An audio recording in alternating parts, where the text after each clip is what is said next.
ମାଲୋ ତୁ କଣ କାମ କରୁଛୁ? ତ ବୋହୁ କୁଆଡେ ଗଲା କି? ବୋହୁର ଟିକେ ଦେହ ଭଲ ନାହିଁ ତ ସେଥିପାଇଁ ସେ ଶୋଇଛି। ମୋଲା ଆମର କଣ ଦେହ ଖରାପ ହଉନି, ତାପରେ ବି ଆମେ କାମ କରୁଛୁ ନା ନାହିଁ ବା।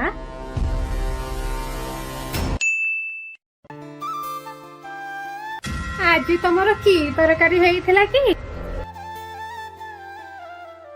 ଏଇ ଡାଲି ଟିକେ କରିଥିଲି ଆଉ ଘାଣ୍ଟ ଗୋଟେ କରିଥିଲି ଆଉ। କରିଥିଲି ତା ମାନେ ତୁ ରୋଷେଇ କରୁଛୁ?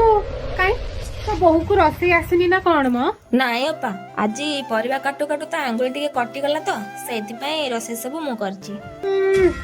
ଆଙ୍ଗୁଳି ଟିକେ କଟିଥିଲା, ପୁରା ହାତ ତ କଟିନି ନା?